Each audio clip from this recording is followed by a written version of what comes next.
Hello, I'm Beth McNally, and I'm a cardiologist and geneticist from Chicago, Illinois, and I'm here today with Cricket Seidman and Jil Tardiff, and we are at the Basic Cardiovascular Sciences meeting here in Boston, Massachusetts. We just had our keynote lecture, which was given by Dr. Seidman, and the topic of her talk today was around dilated cardiomyopathy and hypertrophic cardiomyopathy and the important sets of mutations that lead to these important clinical disorders. Dr. Seidman has been a leader in the field, and I'm going to let her tell you a little bit about some of what she talked about today. Well, thank you very much, Beth. I'm here joined by really two very close colleagues who have contributed incredible amounts to this field as well. But I think all of us would agree that understanding the genetic basis of heart disease has been enormously impactful, not only for making early diagnosis of patients so that we can take better care of them longitudinally, but also so that we can really use that information to build models and understand disease mechanisms. And from that approach, it allows us to really begin to not only dissect the pathways that are perturbed by gene mutations, but to begin to identify targets that can be candidates for future drug development. Ultimately, that we hope will really advance the not only diagnosis, but treatment of dilated and hypertrophic cardiomyopathy. So Cricket, I have a question for you. So today you talked about myosin mutations largely, and one of the questions I have for you is we're thinking about mavacamten, for example.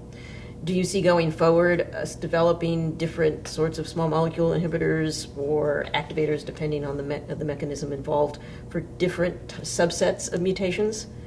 Because we can't expect that one size will fit all. Right. And from my perspective, I've always wondered whether we're going to evolve this field such that we're treating HCM and possibly genetic DCM more like we treat heart failure, where we're sort of hitting different components of the downstream activation that is caused by these biophysical derangements. So do you have any opinion about that? Yeah, Jill, I totally agree with you. We know that the thick and the thin filament work together, but they each have distinct and very important properties that can be perturbed by a mutation in one of the proteins of the thin or thick filaments. And I think it's very unlikely that we'll have the opportunity to have one drug correct the whole biophysical properties or abnormalities that occur in sarcomeres. And being able to tease out the effects of altering the thin filament as compared to the thick filament will be very important. And I think these ideas of developing small molecules that really modulate allow us not only to understand the biophysical properties, but to be able to see what their influences are in the context of a healthy heart and a mutant heart, a heart with a mutation, that is. Well, great. So one of the things I've most enjoyed, having been in this field for a long time and watching it, is we spend a lot of time earlier on using mouse models for a lot of what we do, and you created some of the most important mouse models for the field to be able to work on. But what's so exciting now is to be able to see this happening with patient cells and human cells, and the progress made with doing things in isolated cells and then engineered heart tissues, and representing these diseases actually using human cells. So maybe you could talk about some of the findings that you've had with that, because I thought the pictures today were just fantastic, looking at some of the contraction. It's really pretty amazing genetic engineering of cell lines that we can then differentiate into relatively mature cardiomyocytes has allowed us to study heart disease truly in a dish. And it's not mouse hearts, it's human hearts that really are beating in our dishes. And I think that really allows us, as you well know, the opportunity to not have to assume what would be happening in a human scenario, and that is because, frankly, the expression of many genes, as we all know, is very different between a heart from a mouse and a heart from a human. And so this ability to really go directly to those cell lines is very, very important. The other thing that's really opportune, in my opinion, is that we can then begin to tweak a pathway using genetic approaches, again, modulating a gene expression without having off-target effects of small molecules and the like to really begin to probe. So that complementary ability to tease out mechanisms from a genetic point of view is something that all of us have been using for many years, and I think is very, very impactful. I think as well, while there's a very large group of people who are working on being able to make cells that will make embryoid bodies and actual living three-dimensional tissues, that we have a ways to go yet. We know only some of the interacting effects that are important for actually getting three-dimensional tissues, and while I'm very hopeful that that'll go forward, there's a lot more work that's needed to be able to have a morphologic structure that we recognize as a ventricular or indeed someday an atrial piece of tissue. But it is exciting, I mean, to be able, I don't know, every time we Yeah. grow those cells in a dish, and if you show it to people and to actually see the contraction of cells in Yes. the dish, I think even in the absence of our engineered heart tissues, there's still a lot to be done, even with the cardiomyocytes, just as they grow. And when you're trying to think about platforms for drug screening, sometimes the engineered heart tissues are a little more limited just for throughput. Yeah. And so I think, I know the approach of screening for small molecules has been reliant on purified proteins, but then I assume there's a second stage that is also involving using cells for a lot of that screening. Certainly, I think the ability to do high throughput screens of cardiomyocytes that are now human iPS-derived cardiomyocytes that carry not only this mutation, but the whole different spectrum of different mutations really provides incredible fidelity of being able to see the direct consequences, and as well the opportunity to explore some off-target effects, which is clearly very important in terms of drug development.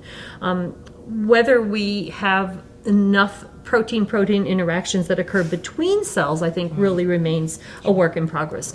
But it has completely revolutionized what we do in the laboratory, and I think made it more impactful in terms of direct moving towards patient care. So I know the small molecules again, so the work is really taking small molecules and targeting the myosin directly, and that is moving towards a therapeutic, we hope. The data look very exciting at this point.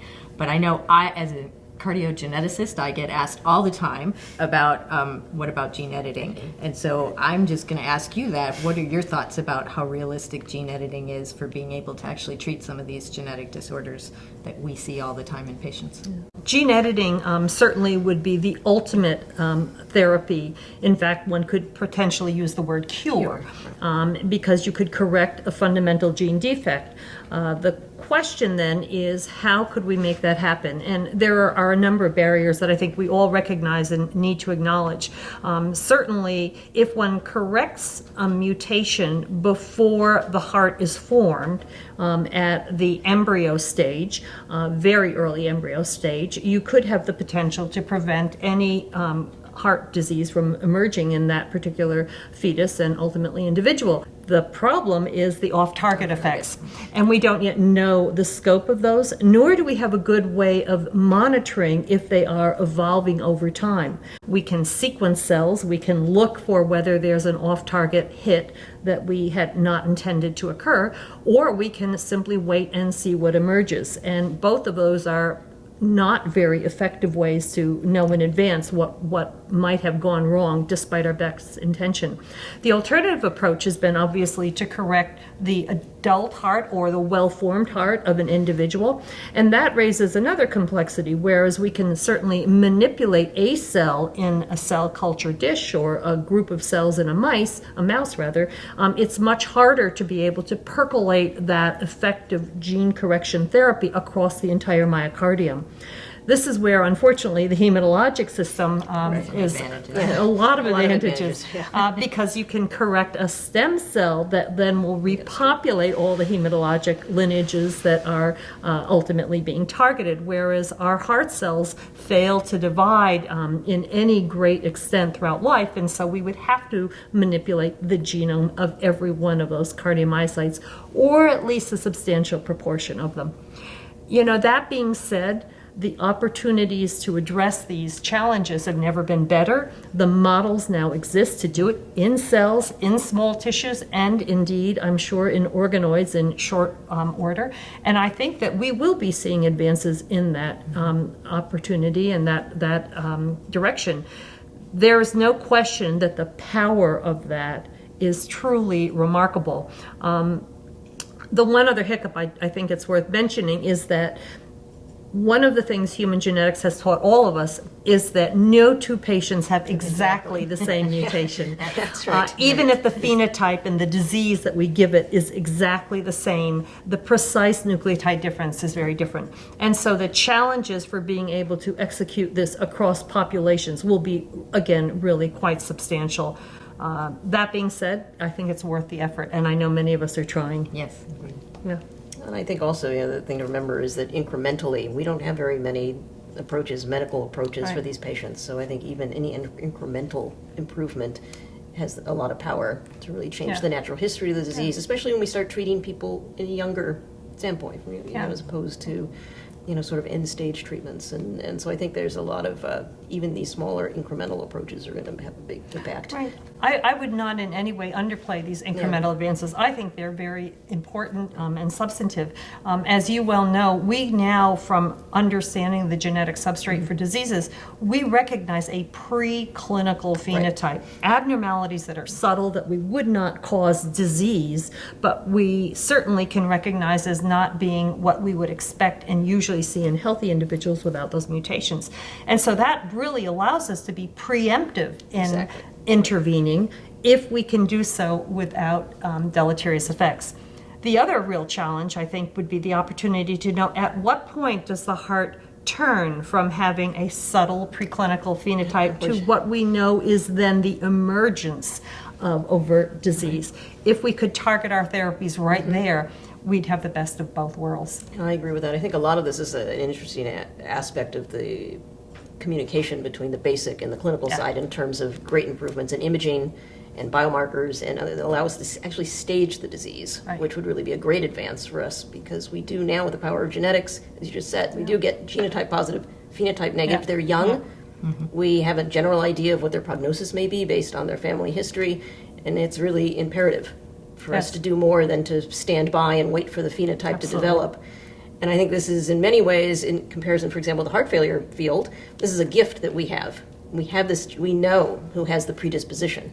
Yes. And so learning how to harness that to improve, long-term care, I think is right where we need to be. And I think that's where a lot of your work is just zeroing in on. Just really I think exciting. it's a lot of our work, quite honestly, but I would also say the other thing that allowing knowing when to intervene early probably will have more efficacy. Absolutely. If nothing, the better than the cancer field has taught us, early recognition of disease and intervention before there is end-stage phenotypes is hugely impactful, not only in the efficacy of treatments, but much more importantly, obviously, in the lives of people who carry these disorders. So if we could really back into knowing when to intervene and really have an effective intervention at that point, I think there's great opportunity that we will reduce the burden of heart failure, and we may not need some of the advanced therapies that, while hopeful in terms of maintaining some protracted life, are not cures by a long shot. Well, I think it's a good point to think about, which is we again know these people are genetically predisposed to develop either dilated or hypertrophic. I think hypertrophic's a harder disease to treat because we don't have really great therapies for it, and that's why your work is so important. For dilated, we do have some pretty darn good therapies available right now in the form of guideline-directed therapy that is really quite efficacious in treating people with heart failure. And I think one of our big questions right now is at what point do we start those therapies for somebody who's genetically predisposed for that? And so I think that will be really good questions for us to be asking and answering pretty soon. Absolutely, absolutely. So with that, I'd like to thank Dr. Tardiff and Dr. Seidman, and this has been from the Basic Cardiovascular Sciences meeting here in Boston, Massachusetts. Thank you. Thank you.